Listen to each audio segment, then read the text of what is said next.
राजवीर ने माया को छेड़ा तो माया ने जल्दी से अपनी नजरें उससे हटा ली। वो जानती थी कि राजवीर आसमान की तरह था और वो जमीन की तरह। उन दोनों का एक होना कभी पॉसिबल नहीं था, और अगर वो राजवीर के करीब चली भी गई तो देर सवेर ही सही, लेकिन उसे बहुत चोट पहुंचेगी और वो खुद को इस चोट से बचाना चाहती थी। इसलिए उसने जल्दी से राजवीर से अपनी नजर हटा ली। राजवीर ने उसे ऐसा करते देखा तो मुस्कुरा दिया। जितने समय तक माया हॉस्पिटल में थी, राजवीर भी उतने समय तक उसके साथ ही था। राजवीर उसके खाने पीने, दवाई और हर चीज का बहुत अच्छे से ध्यान रखता। माया उसकी सारी हरकतों की वजह से न चाहते हुए भी उसकी तरफ अट्रैक्ट होने लगी थी। राजवीर जैसे लड़के को कोई भी लड़की अपनी जिंदगी में पाकर खुद को खुशनसीब समझेगी। डॉक्टर वरुण ने राजवीर को माया का इतना ध्यान रखते हुए देखा तो वो भी ये जानने के लिए उत्सुक हो गया कि आखिर उन दोनों के बीच ऐसा क्या था कि राजवीर माया की तरफ खिंचने से खुद को रोक नहीं पा रहा था। वरुण इतने समय से राजवीर को जानता था, लेकिन उसने कभी भी राजवीर का ये रूप नहीं देखा था। राजवीर के लगातार माया का ध्यान रखने की वजह से माया की तबीयत समय से पहले ही ठीक हो गई थी, लेकिन उसे अपने शरीर में कुछ कमजोरी अभी भी महसूस होती थी, जिस वजह से डॉक्टर ने उसे डिस्चार्ज नहीं किया था। एक रोज दोपहर की दवाई लेने के बाद माया सोने के बारे में सोच ही रही थी कि तभी उसे उसके फोन का ध्यान आया। उस दिन उसकी लापरवाही की वजह से सिद्धार्थ का फोन राजवीर ने उठा लिया था। इस बार वो ऐसी कोई लापरवाही नहीं करना चाहती थी, इसीलिए उसने अपना फोन अपने तकिए के नीचे रख लिया। हालांकि उसके नींद में जाते ही राजवीर ने चुपके से उसका फोन तकिए के नीचे से निकाल लिया। राजवीर भी ये नहीं चाहता था कि उसकी नींद में कोई खलल पड़े, इसीलिए उसने उसका फोन निकालकर साइलेंट करके जैसे ही टेबल पर रखना चाहा, फोन बजने लगा। राजवीर ने जल्दी से फोन की स्क्रीन पर देखा तो एक जाना पहचाना नाम आ रहा था, पूजा। राजवीर को बस इतना याद था कि पूजा माया की दोस्त थी, इसलिए उसने बार बार फोन के बजने पर फोन उठा लिया। तभी दूसरी तरफ से पूजा नॉन स्टॉप बोलने लगी, माया कहाँ हो तुम? तुम्हें मैंने घर की चाबी दी थी ना, लेकिन घर को तो देखकर ऐसा लग रहा है जैसे तुम यहाँ पर रह ही नहीं रही हो। तुम कहाँ हो आजकल? क्या तुम घर वापस चली गई? क्या तुम्हारी उस खड़ूस माँ ने तुम्हें घर वापस बुला लिया? उसके इतने सारे सवालों को एक साथ सुनकर राजवीर ने फोन अपने कान से दूर किया और फिर धीरे से बोला, हेलो। माया के फोन पर एक आदमी की भारी आवाज सुनकर पूजा हैरान रह गई। उसने फोन कान से हटाकर फोन की स्क्रीन को देखा और फिर दोबारा फोन कान से लगाते हुए बोली, तुम कौन हो? और ये मेरी दोस्त का फोन है। ये सुनकर राजवीर ने धीरे से कहा, मैं राजवीर राठौड़। उसके ये 3 शब्द ही पूजा को उसकी जगह पर ही जमा देने के लिए काफी थे। उसे ऐसा लग रहा था जैसे फोन पर दूसरी तरफ से जो आदमी था वो बहुत ही ज्यादा स्ट्रिक्ट था। फिर पूजा ने कहा, माया कहाँ है? राजवीर ने उसे माया की तबीयत खराब होने की बात बताई और उसे अस्पताल का नाम भी बता दिया और फोन रख दिया। वहीं दूसरी तरफ पूजा राजवीर के नाम के बारे में सोच रही थी। ये नाम कुछ जाना पहचाना सा लग रहा था। तभी उसके दिमाग में कुछ क्लिक हुआ और उसे याद आया कि माया की मैरिज सर्टिफिकेट पर भी तो यही नाम था। ये सोचते ही उसके दिमाग की बत्ती जली और वो बोली, क्या माया ने अपने पति को ढूंढ लिया? इस आदमी की आवाज तो मुझे बहुत डरावनी लग रही है। कहीं माया इसकी वजह से तो हॉस्पिटल में नहीं है? ये सोचकर वो जल्दी से अपना बैग लेकर अस्पताल की तरफ भागी। दूसरी तरफ हॉस्पिटल में बैठा राजवीर फोन वापस रखने ही वाला था कि तभी फोन दोबारा बजने लगा। राजवीर ने सोचा शायद पूजा ने ही दोबारा कॉल किया होगा वार्ड नंबर जानने के लिए, लेकिन उसने जैसे ही फोन देखा उस फोन पर एक अनजान नाम फ्लैश हो रहा था। राजवीर ने कुछ देर तक उस नाम को देखा, मिस्टर देसाई। इस नाम को देखते ही राजवीर कुछ पलों के लिए सोच में पड़ गया कि ये कौन हो सकता था। इससे पहले कि वो कॉल आंसर कर पाता, कॉल दूसरी तरफ से कट हो गया। राजवीर ने इस बात पर ज्यादा ध्यान नहीं दिया और वो फोन रखने ही वाला था कि तभी उसकी नजर मिस्टर देसाई के पहले आए हुए कॉल्स पर पड़ी। उसने देखा कि मैनेजर देसाई के कम से कम 8 मिस कॉल्स थे। ये देखकर न जाने क्यों राजवीर को ये जानने की क्यूरियोसिटी हुई, आखिर ये आदमी था कौन। वो ये सोच ही रहा था कि तभी अचानक से फोन दोबारा बजने लगा। राजवीर ने देखा तो फिर से मिस्टर देसाई उसके नंबर पर फोन कर रहे थे। इस बार राजवीर ने जल्दी से फोन उठा लिया और बिना कुछ बोले दूसरी तरफ की आवाज सुनने लगा। दूसरी तरफ से मिस्टर देसाई बोले, हेलो माया, कैसी हो तुम? ये क्या तरीका है तुम्हारा? क्या तुम प्रोफेशन ऐसे मैनेज करती हो? जब तुम मेरे यहाँ जॉब के लिए आई थी तो मुझे लगा था कि तुम काफी प्रोफेशनल लड़की हो, लेकिन तुम्हारी ये हरकतें देखकर तो ऐसा बिल्कुल भी नहीं लगता। दूसरी तरफ से मिस्टर देसाई की बातें सुनकर राजवीर सोच में पड़ गया। उसे नहीं पता था कि माया ने दूसरी जगह जॉब ज्वाइन कर ली थी, लेकिन मिस्टर देसाई की बात से उसे इतना तो समझ में आ गया था कि मिस्टर देसाई कौन थे। उसने धीरे से कहा, हेलो मिस्टर देसाई। माया के फोन पर किसी आदमी को बोलते हुए सुनकर मिस्टर देसाई ने कहा, आप कौन? ये नंबर तो माया का है ना? मिस्टर देसाई का सवाल सुनकर राजवीर ने कहा, मैं उनका हस्बैंड बात कर रहा हूँ। ये सुनकर मिस्टर देसाई एकदम चौंकते हुए बोले, क्या? लेकिन उसकी तो शादी नहीं हुई। क्या वो शादीशुदा है? ये कब हुआ? अभी कुछ दिनों पहले तो उसका ब्रेकअप हुआ था। उसकी बात सुनकर राजवीर चिढ़ते हुए बोला, ब्रेकअप में और शादी में काफी फर्क होता है। मैं ब्रेकअप की बात नहीं कर रहा, मैं शादी की बात कर रहा हूँ। उसकी बात सुनकर मिस्टर देसाई को एहसास हुआ कि वो फ्लो में कुछ ज्यादा ही बोल गए थे। फिर उन्होंने अपनी बात संभालते हुए कहा, I am sorry, actually Maya job पर नहीं आ रही थी, इसलिए मैं उसे कॉल कर रहा था। क्या वो ठीक है? ये सुनकर राजवीर ने कहा, उसकी तबीयत थोड़ी ठीक नहीं है, वो इस टाइम हॉस्पिटल में एडमिट है। कुछ दिनों में वो वापस जॉब ज्वाइन करेगी और अभी वो बेहोश है। जब उसे होश आएगा तो मैं उसे बोल दूंगा कि आपसे बात कर ले। इतना कहकर राजवीर ने फोन रख दिया। पूजा और मिस्टर देसाई के फोन के बाद राजवीर ये साफ देख सकता था कि माया की चिंता करने वाले उसके परिवार के अलावा भी बहुत से लोग थे। लेकिन न जाने क्यों राजवीर को ये बात जानकर अच्छा नहीं लगा। वो चाहता था कि बस वही माया के लिए सबसे इम्पोर्टेंट हो। कुछ सोचकर उसने अपनी गर्दन हिलाई और सोई हुई माया के मासूम से चेहरे को देखने लगा। वो दिखने में बहुत खूबसूरत थी। वो जितनी सिंपल थी उतनी ही ज्यादा खूबसूरत लगती थी। वो काफी देर तक उसके चेहरे को देखता रहा। वहीं दोपहर के बाद जब दवाई का नशा थोड़ा कम हुआ तो माया ने अपनी आंखों को खोला। जैसे ही उसने अपनी आंखें खोली, उसके बगल में बैठे हुए एक स्मार्ट और हैंडसम आदमी को देखते हुए उसकी नजर उस पर रुक गई। राजवीर के नैन नक्श बहुत खूबसूरत थे। माया उसे जितनी देर तक भी देखे जा रही थी, उसे ऐसा लग रहा था जैसे वो इस आदमी को कितनी भी देर तक क्यों ना देख ले, लेकिन वो कभी भी थक नहीं सकती। वो काफी देर तक उसे ऐसे ही देखती रही कि तभी उसके कानों में राजवीर की आवाज पड़ी, ऐसे मुझे कब तक देखती रहोगी? अपनी नजर हटा भी लो, कहीं मुझे नजर ना लग जाए। उसकी बात सुनकर माया ने जल्दी से मुंह बनाकर अपनी नजरें इधर उधर कर ली और बोली, क्या मतलब है तुम्हारा? क्या मैं तुम्हें नजर लगा रही हूँ? और कितनी देर से देख रही हूँ, इसका क्या मतलब है? मैंने तो अभी अभी आंखें खोली हैं। उसकी बात सुनकर राजवीर, जो मोटी सी किताब पढ़ रहा था, वो उसने हटाकर टेबल पर रखी और हल्का सा मुस्कुराते हुए बोला, मैं जानता हूँ कि तुम कब उठी। तुम्हारे भयानक खर्राटों की आवाज काफी देर पहले ही आना बंद हो चुकी है। अब तुम मुझे मत बताओ कि तुम मुझे कब से घूर रही हो। ये सुनकर माया चिढ़ते हुए बोली, क्या कहना चाहते हो तुम कि मैं खर्राटे लेती हूँ? उसकी बात सुनकर राजवीर हंस दिया। माया तो पहले से ही उसकी बातें सुनकर चिढ़ चुकी थी और अब उसे हंसते हुए देखकर वो और चिढ़ गई और चिढ़ते हुए बोली, अगर तुम्हें मुझसे इतनी ही एलर्जी है तो क्यों हो तुम यहाँ पर? चले क्यों नहीं जाते यहाँ से?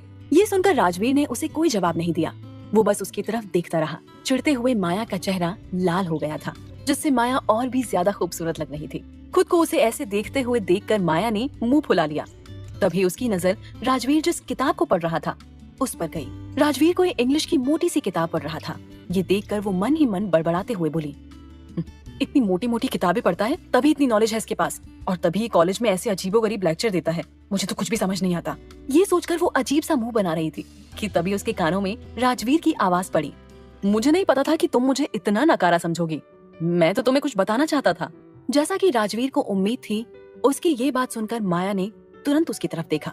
उसके उत्सुकता भरे चेहरे को देखकर राजवीर हल्का सा मुस्कुरा दिया। तभी माया ने कुछ भी न बोलते हुए उसे देखकर कहा, अब बोलोगे भी कि तुम्हें मुझे क्या बताना था? ये सुनकर राजवीर ने कहा, जब तुम खर्राटे लेकर सो रही थी और चैन की नींद ले रही थी ना, तब तुम्हारा फोन नॉन स्टॉप बजे जा रहा था। तो मैंने तुम्हारा फोन उठाकर कुछ कॉल्स अटेंड कर लिए ताकि तुम्हारी नींद खराब ना हो। राजवीर ने ये बात इस तरीके से कही कि ऐसा लग रहा था जैसे उसका फोन उठाकर राजवीर ने उस पर कोई एहसान कर दिया था। उसकी बात सुनकर माया को भी ये एहसास हुआ कि वो पिछले कुछ दिनों से, खासकर जब से उसके पेट में दर्द हुआ था और उसकी सर्जरी हुई थी, तब से वो राजवीर पर बोझ बन गई थी। उसके परिवार से तो पहले से ही उसका रिश्ता न के बराबर था और उसकी एकमात्र दोस्त पूजा भी शहर में नहीं थी। इसके अलावा वो राजवीर को जानती ही कितना थी, लेकिन फिर भी राजवीर पिछले 2 दिनों से सब काम छोड़कर सिर्फ उसकी सेवा में लगा हुआ था। ये सोचकर ही माया को राजवीर के लिए थोड़ा बुरा लगने लगा और साथ ही उसे लगा कि कुछ समय पहले जो व्यवहार उसने राजवीर के साथ किया वो सही नहीं था।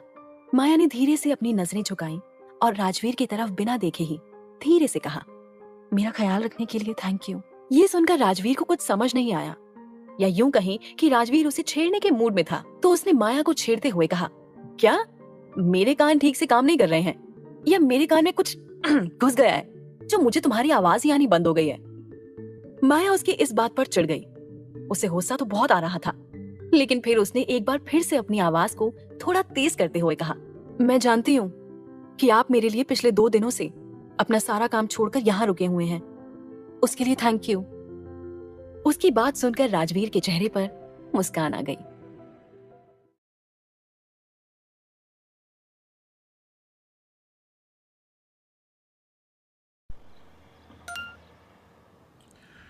823 की दुनिया में 6 करोड़ जेन्युइन गेमर्स हैं।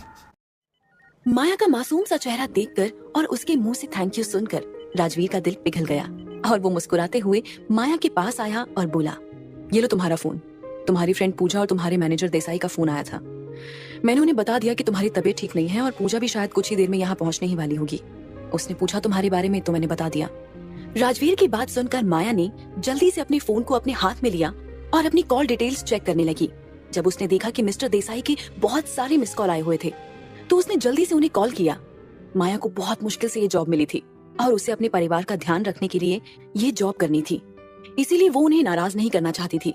उसने जल्दी से फोन लिया और सबसे पहले मिस्टर देसाई को कॉल लगा दिया। कुछ ही देर बाद दूसरी तरफ से एक जानी पहचानी आवाज उसके कानों में पड़ी। हेलो माया, कैसी हो तुम? ये सुनकर माया ने धीरे से कहा, जी सर मैं ठीक हूँ। सॉरी सर, मेरी तबीयत अचानक खराब हो गई थी तो मैं आपको इन्फॉर्म नहीं कर पाई और इसी वजह से मैंने आपकी कॉल्स भी नहीं उठाई। तभी मिस्टर देसाई ने कहा, कोई बात नहीं माया, तुम ये सब सोचकर अपने आप को परेशान मत करो। मुझे तुम्हारे हस्बैंड ने सब कुछ बता दिया है। तुम्हारी तबीयत खराब है, तुम्हें परेशान होने की कोई जरूरत नहीं है। जब भी तुम्हें लगे कि अब तुम ठीक हो तो तुम वापस जॉब ज्वाइन कर सकती हो, लेकिन अपना पूरा ध्यान रखना और यहाँ की चिंता मत करना। ये सुनकर माया ने धीरे से हाँ कहा।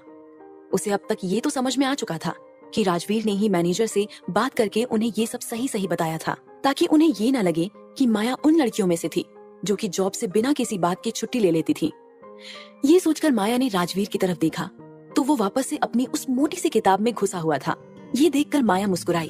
तभी उसके कानों में मिस्टर देसाई की आवाज आई, माया अपना ध्यान रखो अच्छे से, ठीक है? और कोई परेशानी हो तो मुझे बेझिझक बता सकती हो। ये सुनकर माया को ऐसा लगा जैसे वो उसके बड़े भाई हों। उसने धीरे से कहा, जी सर।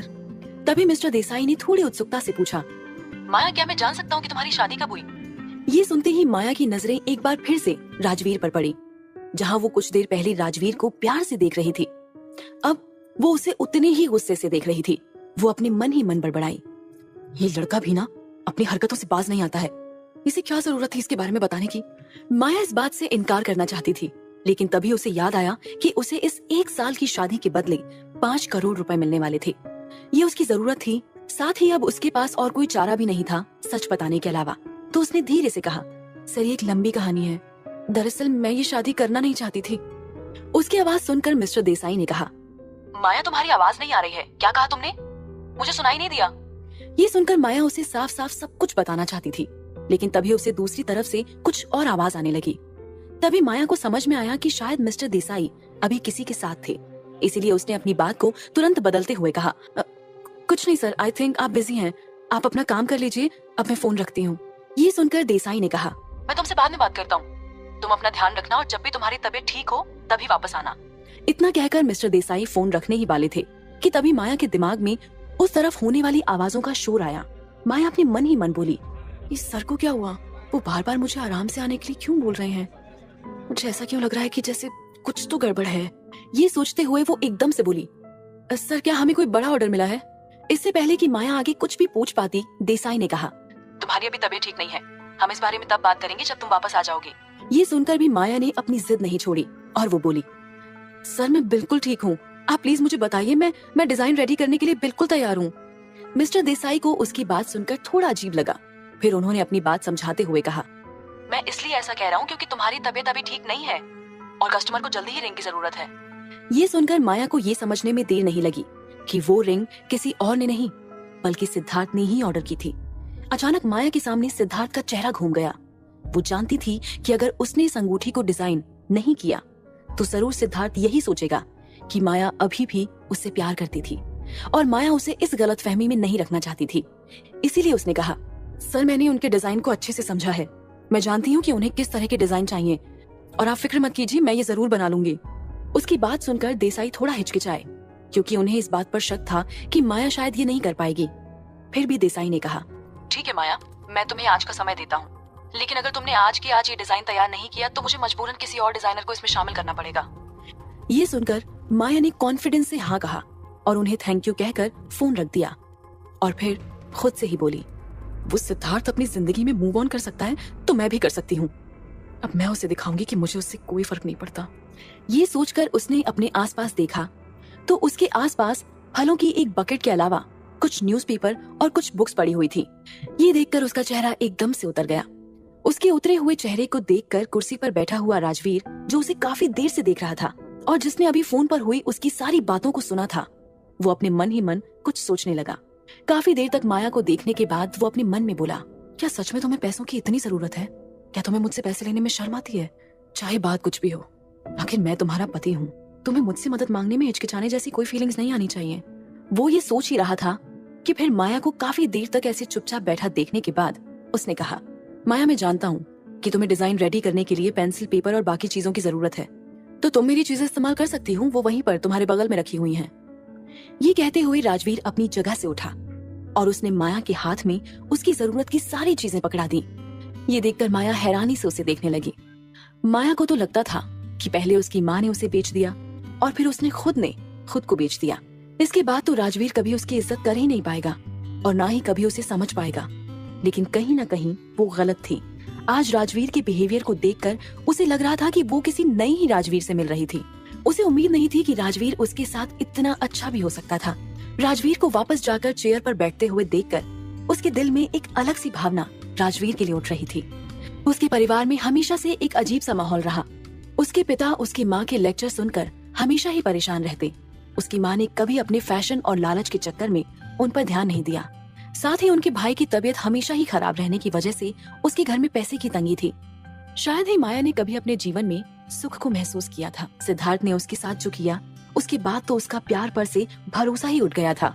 लेकिन जब उसकी नजर राजवीर पर गई तो वो उसके बिहेवियर के बारे में सोचकर हैरान हो गई।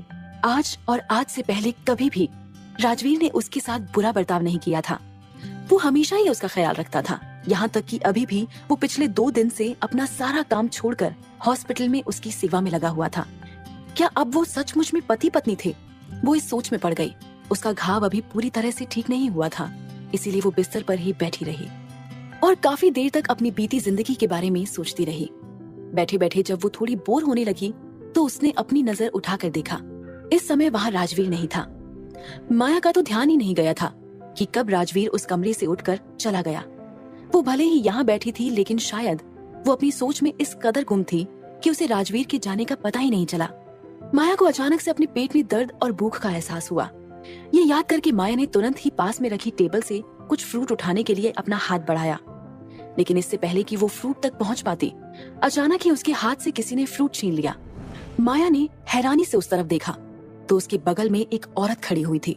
उस औरत ने एक रेशम साड़ी पहन रखी थी। उस औरत की उम्र लगभग 50 के आसपास होगी और उस औरत के चेहरे पर घमंड साफ झलक रहा था।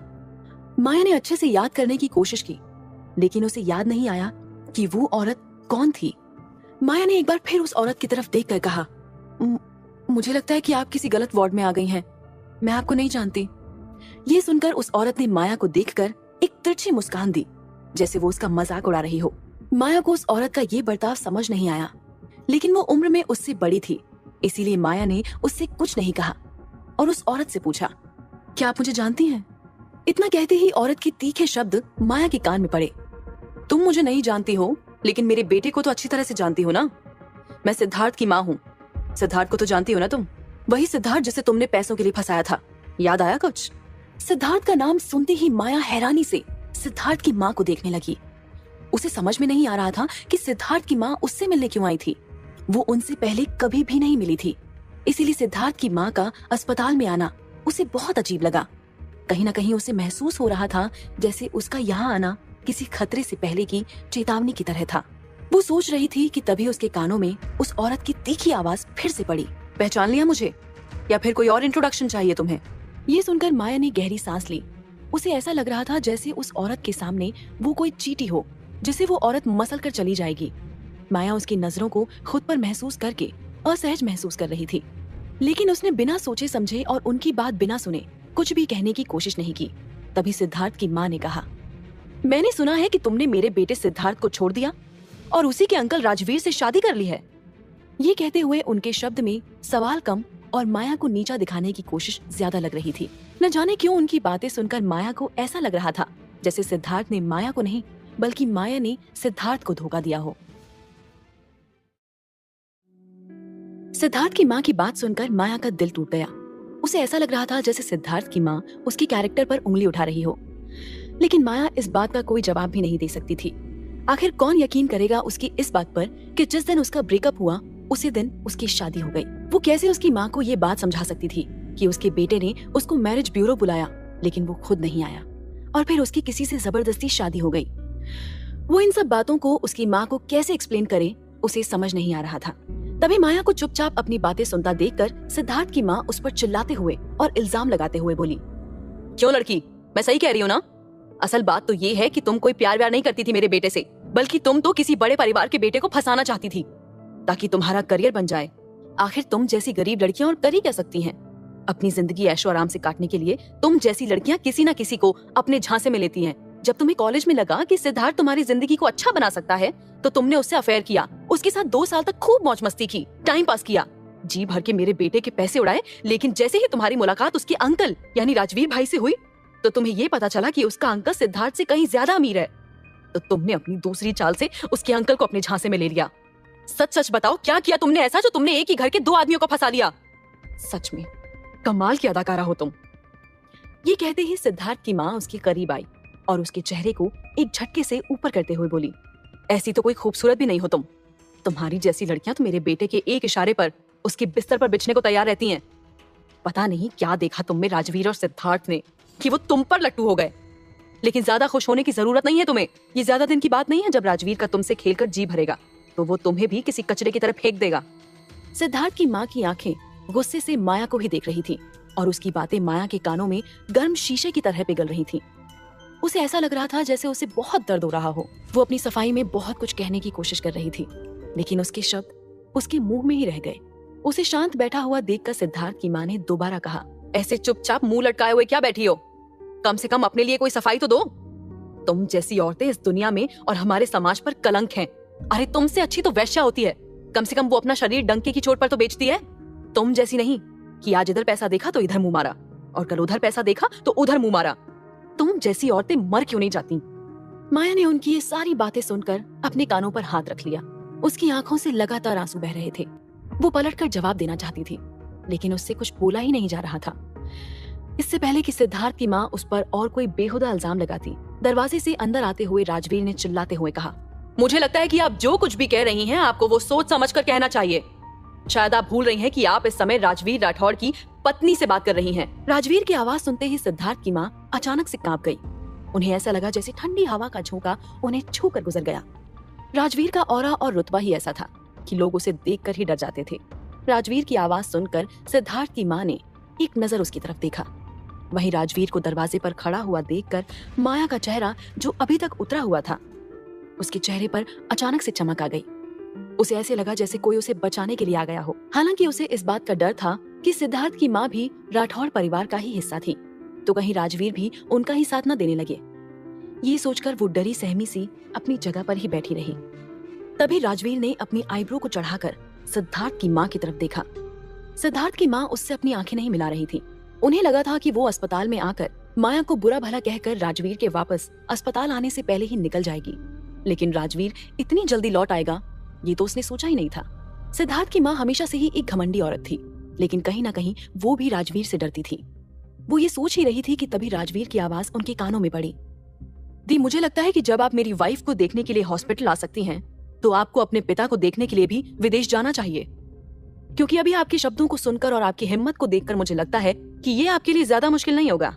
राजवीर के कहे ये शब्द ऐसे थे जैसे कि किसी ने सिद्धार्थ की माँ की दुखती नस पर हाथ रख दिया हो। वो हैरानी से राजवीर की तरफ देखकर बोली, ये तुम क्या कह रहे हो राजवीर? राजवीर मैं यहाँ? लेकिन इससे पहले कि वो आगे कुछ कह पाती कि तभी राजवीर बोला, तो आप यहाँ क्यों आई हैं? मुझे लगता है कि आप यहाँ या तो हमारे पिता की तबीयत के बारे में मुझसे बात करने आई होंगी या फिर सिद्धार्थ के आगे की पढ़ाई और इंटर्नशिप के बारे में बात करने। क्यों, सही कहा ना मैंने? ये सुनते ही न जाने क्यों सिद्धार्थ की माँ का चेहरा पीला पड़ गया। उसे बिल्कुल उम्मीद नहीं थी कि राजवीर यहाँ पर ऐसे माहौल में सिद्धार्थ की इंटर्नशिप के बारे में बात छेड़ देगा। उसने अपने निचले होठों को कसकर दबाया और अपनी साड़ी के पल्लू को अपने हाथ में दबा लिया। वो सबसे पहले तो राजवीर से लड़ना चाहती थी कि उसने इस जैसी लड़की से शादी कैसे कर ली, जिसके न घर का पता था न खानदान का। लेकिन राजवीर की गहरी आंखों को खुद पर पड़ता हुआ देखकर सिद्धार्थ की माँ अब ये सहन नहीं कर पा रही थी। उन्होंने गुस्से से एक नजर माया को देखा और फिर अपना बैग लेकर वो पैर पटकते हुए कमरे से बाहर निकल गई। वो आज अस्पताल ये सोचकर आई थी कि वो माया को इतना सुनाएंगी कि माया सुनकर ही अपनी जान दे देगी, लेकिन राजवीर के यहाँ होने की वजह से उनका पूरा प्लान चौपट हो गया था और अब बात आगे न बढ़े, इसीलिए उनका यहाँ से निकल जाना ही अच्छा था। वीआईपी फ्लोर होने की वजह से उस पूरे फ्लोर पर ज्यादा लोग नहीं आते जाते थे, जिस वजह से वहाँ पर शांति थी। उनके सैंडल की टक टक की आवाज माया के कानों में दूर तक पड़ती रही। राजवीर ने एक नजर माया की तरफ देखा और नाराजगी से बोला, जब तुम उन्हें जानती ही नहीं हो तो तुमने उन्हें अंदर क्यों आने दिया? ये सुनकर माया एक पल के लिए तो हैरान रह गई। उसे तो लग रहा था कि राजवीर अब उसे डांटेगा, लेकिन वो उसे इस बात पर डांटेगा कि उसने उसकी बहन को अंदर क्यों आने दिया। उसे उसकी कही इस बात पर यकीन ही नहीं हो रहा था। अभी भी राजवीर अपने सवाल के जवाब का इंतजार कर रहा था। राजवीर का सवाल सुनकर माया ने कहा, मैं उन्हें नहीं जानती थी और ना ही मैंने उन्हें कमरे के अंदर आने के लिए कहा था। मेरा मतलब उन्होंने मुझसे पूछा नहीं था अंदर आने के लिए, वो एकदम से आ गई।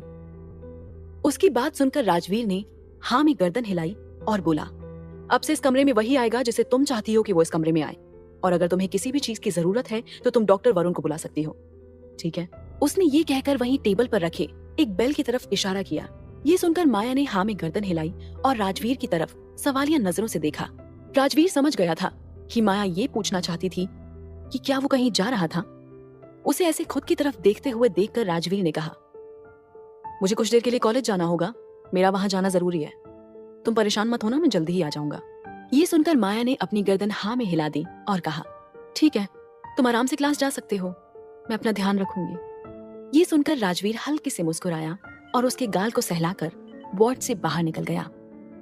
राजवीर के वार्ड से जाते ही माया ने जैसे ही चारों तरफ देखा, उसे अचानक ही सब कुछ अजीब लगने लगा। वीआईपी वार्ड अब उसे अच्छा नहीं लग रहा था। ऐसा लग रहा था जैसे कि यहाँ पे सब कुछ बदल सा गया हो। हालांकि वो और राजवीर आपस में ज्यादा बात भी नहीं करते थे, लेकिन कहीं न कहीं माया को राजवीर की मौजूदगी पसंद आने लगी थी। उसे ऐसा लग रहा था जैसे राजवीर के आसपास होने से वो महफूज थी।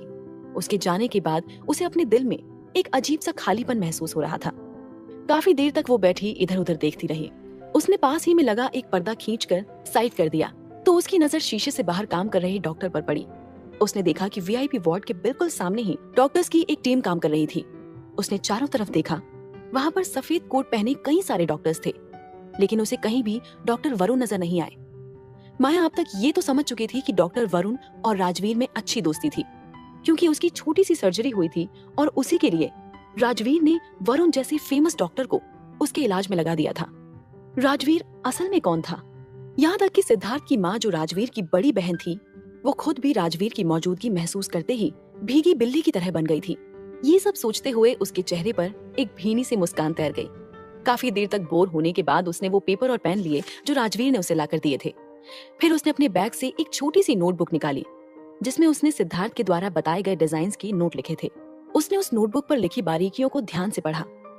हालांकि वो डिजाइन थोड़ा सा अलग था, लेकिन माया को यकीन था कि वो वैसा ही डिजाइन बना सकती थी। माया ने पेपर और पेन लिया और बड़े ध्यान से उसके ऊपर कुछ बनाना शुरू कर दिया। माया ने एक डिजाइन बनाया, लेकिन उससे वो बना नहीं तो उसने उस कागज को रोल बनाकर एक तरफ फेंक दिया। उसने काफी देर तक ऐसे ही किया। वो बनाती रही और कागज फाड़कर बगल में फेंकती रही। कुछ देर बाद उसे फाइनली ऐसा लगा जैसे उसे कुछ मिल गया हो। उसने जल्दी से पेंसिल हाथ में ली और अपने दिमाग में आए डिजाइन को वो कागज पर बनाने लगी।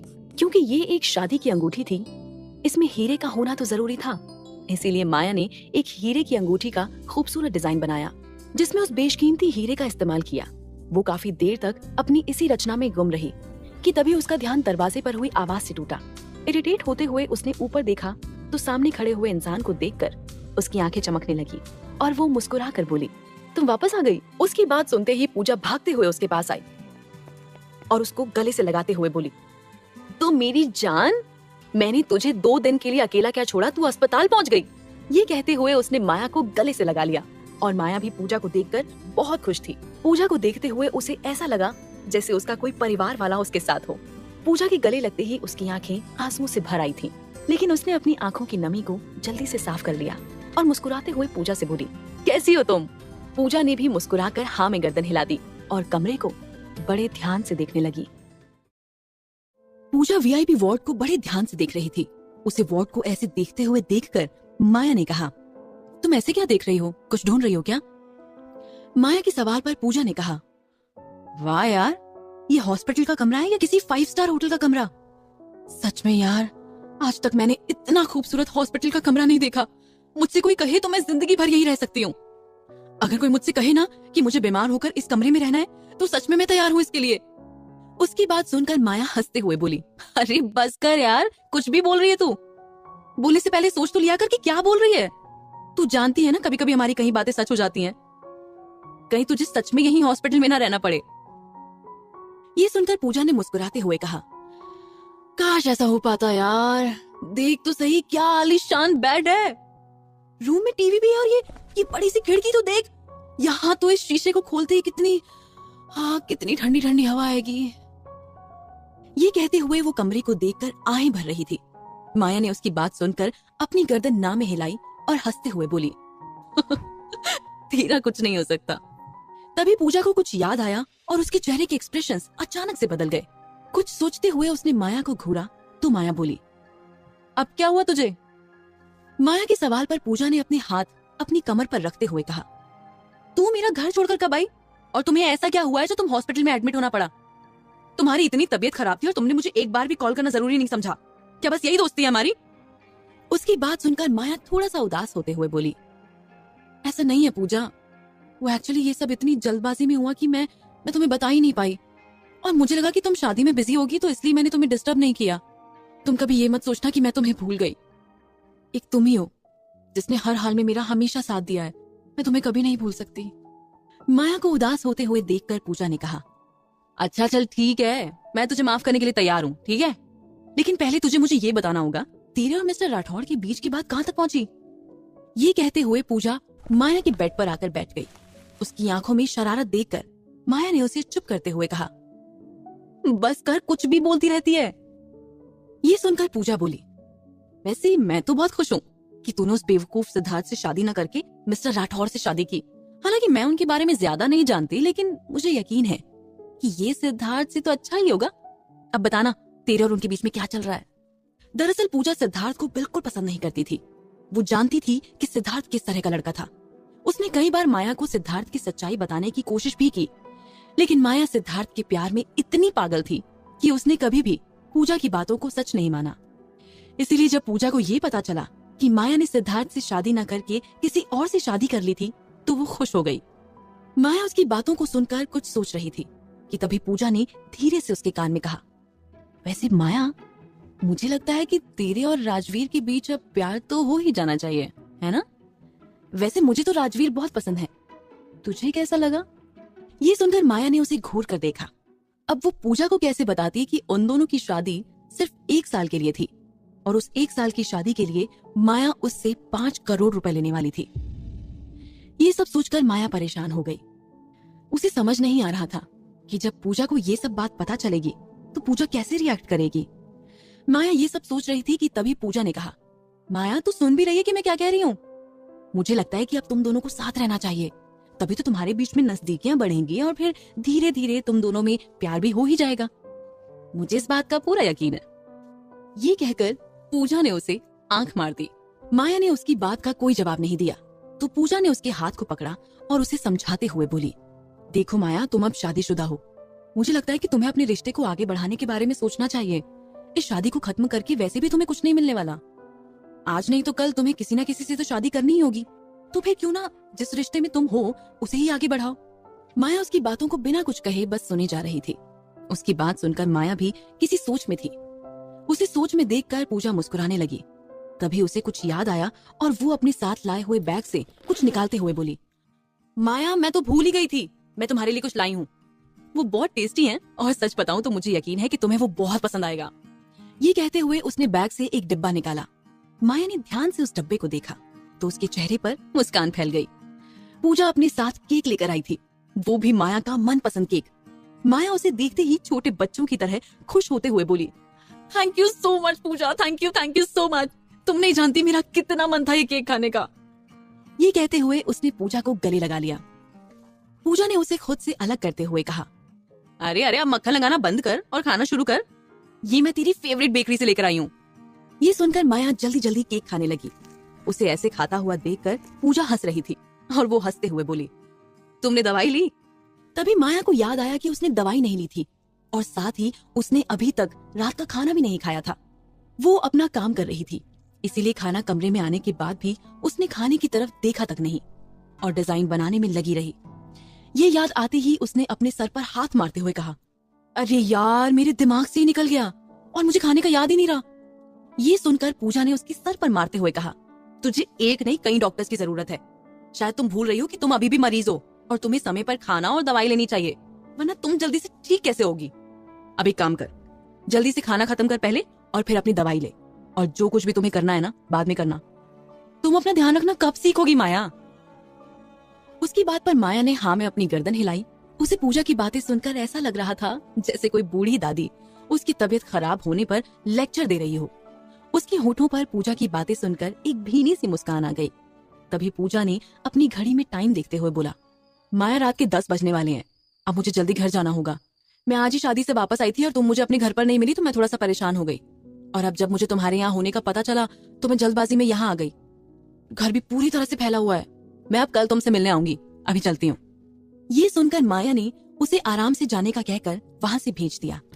फिर माया ने भी जल्दी से अपना केक खत्म किया और दवाई लेकर वापस वो अपने डिजाइन बनाने में लग गई। उसने देखा कि वो जिस डिजाइन को बना रही थी वो अभी भी अधूरी पड़ी थी। माया का पेट अब भर चुका था और वो अपने काम को करने के लिए एक बार फिर से तैयार थी। माया ने फिर से पेंसिल अपने हाथ में उठाई और डिजाइन पर फोकस करने लगी। हालांकि राजवीर के वहां ना होने की वजह से माया को उस कमरे में बहुत अकेलापन महसूस हो रहा था, लेकिन उसके पास उसकी पेंसिल और नोटबुक थी, इसीलिए उसे टाइम का पता ही नहीं चला। लगभग आधे घंटे बाद किसी ने दरवाजा खोला, लेकिन दरवाजा खोलने की आवाज से भी माया का ध्यान नहीं टूटा और वो अपने काम में ही लगी रही। उसे ऐसे काम करते हुए देखकर राजवीर मन ही मन मुस्कुराया और अंदर आते हुए बोला, तुमने अभी तक अपनी डिजाइन्स पूरी नहीं की, शायद तुम्हें आराम कर लेना चाहिए, बाकी का काम बाद में कर लेना। उसकी बात सुनकर माया ने उसकी तरफ देखते हुए कहा, आपको क्या लगता है कि डिजाइन बनाना कोई छोटी बात है? ये सुनकर राजवीर बोला, ये तो तुम ही जानो, जरा दिखाओ तो मुझे, मैं भी तो देखूं कि क्या बनाया तुमने। राजवीर उत्सुकता से उसके पास आया। वो देखना चाहता था कि माया ऐसा क्या बना रही थी जिसे बनाने में उसे इतना समय लग रहा था, लेकिन माया उसकी बात सुनकर थोड़ा सा हड़बड़ा गई। उसने जल्दी से अपने डिजाइन्स पर अपने दोनों हाथों को रख लिया और बोली, नहीं, ये तुम अभी नहीं देख सकते, ये अभी पूरा नहीं हुआ है। उसने इतना कहा ही था कि तभी उसका फोन बजने लगा। रिंग की आवाज सुनकर माया ने अपने फोन की तरफ देखा और मन ही मन बोली, ये फोन हमेशा गलत टाइम पर ही क्यों बजता है। कुछ सोचकर उसने अपना एक हाथ अपने डिजाइन से हटाया और फोन उठा लिया। दूसरी तरफ से एक आवाज आई, हेलो माया, तुम कौन से फ्लोर पर हो? मैं तुम्हारे हॉस्पिटल के बाहर खड़ा हूँ, लेकिन मुझे तुम्हारा वार्ड नंबर नहीं पता। मिस्टर देसाई की ये बात सुनकर माया ने तुरंत घड़ी की तरफ देखा जिसमें रात के 11 बजने वाले थे। माया को कुछ समझ नहीं आया कि उसकी मैनेजर इस समय वहां पर क्या कर रहे थे। वो उनसे कहना चाहती थी कि ये कोई मिलने का टाइम नहीं था, लेकिन माया नहीं कह पाई। उसने एक नजर राजवीर की तरफ देखा तो राजवीर उसकी बातें नहीं सुन रहा था, वो बस उसकी बनाई हुई डिजाइन्स को देख रहा था। तभी दूसरी तरफ से कोई आवाज ना सुनकर मिस्टर देसाई ने दोबारा पूछा, माया, हेलो माया, क्या तुम्हें मेरी आवाज आ रही है? शायद यहाँ पर नेटवर्क इशू है, क्या तुम बता सकते हो कि तुम्हारा रूम नंबर क्या है, तुम किस फ्लोर पर हो? उसकी बात सुनकर माया अपनी सोच से बाहर आई और बोली, सर, मैं 4th फ्लोर पर रूम नंबर 405 में हूँ। ये कहकर उसने फोन रख दिया। माया मन ही मन सोच रही थी कि ये इस समय यहाँ क्या कर रहे थे। उसने फिर से एक नजर राजवीर की तरफ देखा, लेकिन उसके चेहरे पर कोई एक्सप्रेशन नहीं था। उसे देखकर ऐसा लग रहा था जैसे उसने माया की कोई बात सुनी ही नहीं, लेकिन ये सच नहीं था। राजवीर ने माया के फोन पर दूसरी तरफ से आई हुई आवाज को सुन लिया था। माया वापस अपने डिजाइन्स को बनाने में लग गई कि तभी दरवाजे पर एक आहट हुई। राजवीर ने उस तरफ देखा तो उसकी नजर एक 40 साल के आदमी से मिली। वो आदमी अपने हाथों में फूलों का गुलदस्ता लिए खड़ा था और माया को ही देख रहा था। न जाने क्यों राजवीर को मिस्टर देसाई का माया को इस तरह से देखना बिल्कुल पसंद नहीं आया। एक आदमी होने के नाते वो साफ देखकर बता सकता था कि मिस्टर देसाई माया को कुछ अलग ही तरीके से देख रहे थे। उसे ऐसा लग रहा था जैसे उसकी बीवी माया को उसके अलावा कई और भी लोग पसंद करते थे। राजवीर से ये बिल्कुल बर्दाश्त नहीं हुआ और वो मिस्टर देसाई को घूरने लगा। मिस्टर देसाई की आंखों में माया के लिए इमोशंस देखकर राजवीर को बिल्कुल अच्छा नहीं लग रहा था और गुस्से में उसके हाथों की मुट्ठियां कस गईं। उसका मन कर रहा था कि वो अभी इस आदमी को वार्ड से बाहर फेंक दे, लेकिन माया के बारे में सोचकर उसने ऐसा कुछ भी नहीं किया।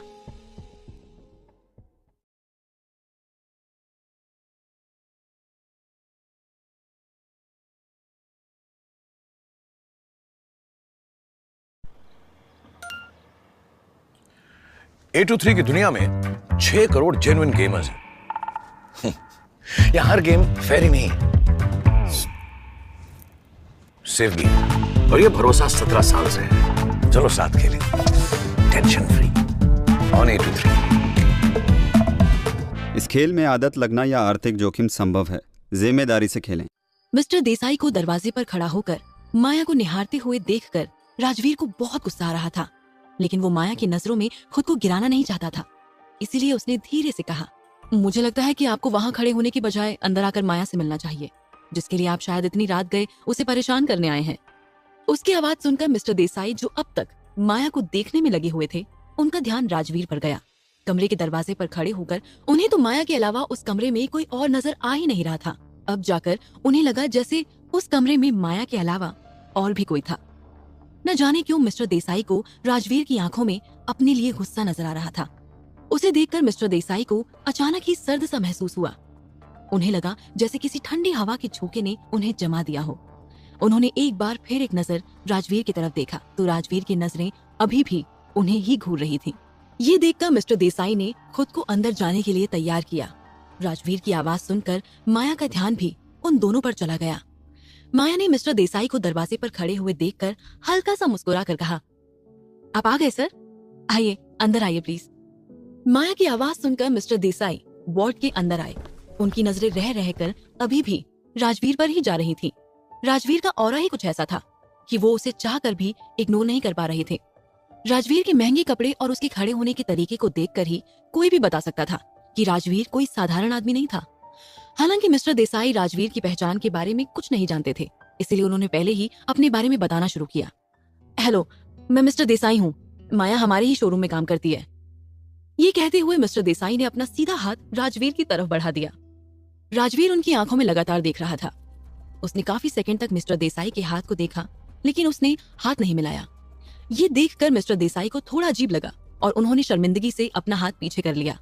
उन्होंने अपना ध्यान राजवीर से हटाया और हाथ में लिया फूलों का गुलदस्ता माया की तरफ बढ़ा दिया।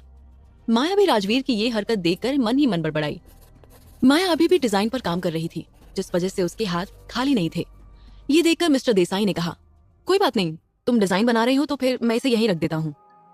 इतना कहकर उसने आसपास देखा तो उसे वहां कोई भी वास नजर नहीं आया।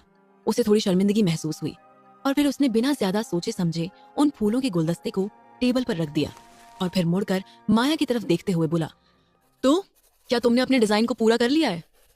माया अभी तक अपने काम में ही लगी हुई थी। उसने मुस्कुराकर धीरे से अपना सर हाँ में हिलाया। माया को देखकर मिस्टर देसाई को अपने पुराने दिनों की याद आ जाती थी। उनमें भी माया की तरह ही कुछ करने का जुनून था। ये सोचते हुए वो माया की तरफ देख रहे थे कि तभी उन्हें अपने ऊपर किसी की ठंडी निगाहें महसूस हुई। मिस्टर देसाई ने मुड़कर देखा तो राजवीर उन्हें घूर रहा था। खुद को ऐसे घूरता हुआ देखकर मिस्टर देसाई अपने गले से थूक गटकने लगे और माया के पास जाकर धीरे से बोले, माया, ये कौन है? माया पहले ही जानती थी कि मिस्टर देसाई ये सवाल जरूर पूछेंगे। उसके ये पूछने के बाद माया मन ही मन सोच रही थी कि काश उसको उनके आने का पता होता तो वो राजवीर को कहीं छिपा देती। लेकिन मिस्टर देसाई बिना कुछ भी बताए हॉस्पिटल आ गए थे और इतनी जल्दबाजी में उसके पास टाइम नहीं था कि वो राजवीर को कहीं भेज सके। और उसे ये तो पता ही था कि वो चाहे कुछ भी कर ले, राजवीर उसकी यहाँ से जाने वाली बात नहीं मानेगा। न चाहते हुए भी उसने राजवीर की तरफ देखकर कहा, ये मेरे पति हैं, डॉक्टर राजवीर राठौड़। उसकी बात सुनकर मिस्टर देसाई ने कहा, अच्छा, क्या ये वही हैं जिनसे मैंने फोन पर बात की थी? ये सुनकर माया ने बिना ज्यादा सोचे अपने होठों को दबाया। वहीं उसका नाम सुनते ही न जाने क्यों मिस्टर देसाई को ऐसा लगा जैसे उन्होंने ये नाम पहले भी कहीं सुना था। मिस्टर देसाई की नजरें एक बार फिर से राजवीर पर चली गई। वो उसकी मौजूदगी को इग्नोर नहीं कर पा रहे थे। उन्होंने अपनी जेब से एक पैकेट निकाला और उसे माया की तरफ बढ़ाते हुए बोले, ये कुछ मेडिसिन हैं जो सर्जरी के बाद तुम्हें दोबारा से हेल्दी होने में मदद करेंगी। एंड डोंट वरी, इसका कोई साइड इफेक्ट नहीं है। उनकी बात सुनकर माया ने धीरे से हाँ में गर्दन हिलाई और तभी उन दोनों के कानों में एक ठंडी आवाज पड़ी, इसके लिए थैंक यू, लेकिन हमें इसकी कोई जरूरत नहीं है। राजवीर की ये बात सुनते ही माया और मिस्टर देसाई का चेहरा सफेद पड़ गया। मिस्टर देसाई को तो ये यकीन ही नहीं हो रहा था कि कोई शख्स किसी के मुंह पर उसे ऐसा कैसे बोल सकता था। इससे पहले कि वो आगे कुछ भी कह पाता, तभी डॉक्टर वरुण दरवाजा खटखटाकर कमरे के अंदर आ गया। वो माया के बगल में खड़े होकर सामने बैठे मिस्टर देसाई को देखने लगा, लेकिन उसने कुछ नहीं कहा। तभी राजवीर ने कहा, मिस्टर देसाई, क्या आपको नहीं लगता कि आपको इस समय यहाँ नहीं आना चाहिए था? ये किसी से मिलने का सही टाइम नहीं है। उसकी बात सुनकर मिस्टर देसाई उसे देखते ही रह गए। उन्हें समझ नहीं आ रहा था कि क्या इस आदमी को इस बात से डर नहीं लगता कि वो माया के बॉस हैं और वो आगे चलकर माया की जॉब में परेशानियां खड़ी कर सकते हैं। ये सब सोचने के बाद भी मिस्टर देसाई उससे कुछ नहीं कह पाए, क्योंकि वे जानते थे कि वे सच में गलत समय पर माया से मिलने आए थे। वही माया अभी भी अपनी डिजाइन्स पूरी करने में लगी हुई थी। ऐसा लग रहा था जैसे कमरे में हो रही बातचीत से उसे कोई लेना देना ही नहीं था, या यूं कहें कि वो अपना शर्मिंदगी से भरा चेहरा छिपा रही थी। हालांकि मिस्टर देसाई अभी जाना नहीं चाहते थे, लेकिन डॉक्टर वरुण को अपनी तरफ देखते हुए देखकर उन्होंने अपनी गर्दन धीरे से हाँ में हिला दी और वो वहां से निकल गए। वो जाते वक्त माया को ही देख रहे थे, लेकिन माया का ध्यान उन पर नहीं था। मिस्टर देसाई ने गहरी सांस ली और वो कमरे से बाहर निकल गए। उनकी आंखों में अभी भी माया से बात करने की इच्छा साफ नजर आ रही थी, जिस बात से राजवीर का दिल जल रहा था। मिस्टर देसाई के जाने के बाद ही वरुण भी कमरे से बाहर निकल गया। डॉक्टर वरुण राजवीर के मैसेज करने के बाद ही कमरे में आया था, ताकि वो मिस्टर देसाई को वहां से भगा सके, और उसके जाने के बाद वो भी वहां से गर्दन ना में हिलाते हुए निकल कर चला गया।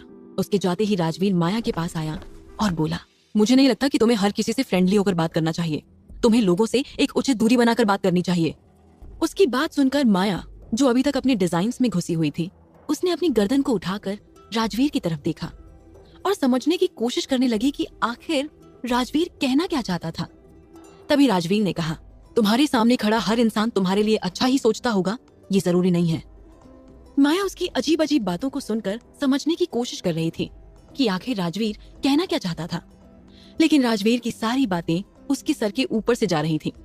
राजवीर ने माया के चेहरे की तरफ देखा तो उसके चेहरे को देखकर उसे साफ समझ में आ रहा था कि वो राजवीर की इन गहरी बातों को समझने की कितनी कोशिश कर रही थी।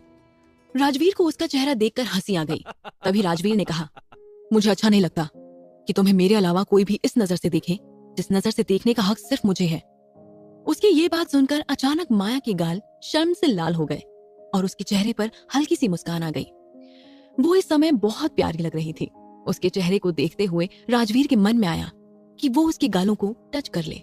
अगले ही सेकंड माया ने महसूस किया कि उसके दोनों गालों को राजवीर ने दबा दिया था।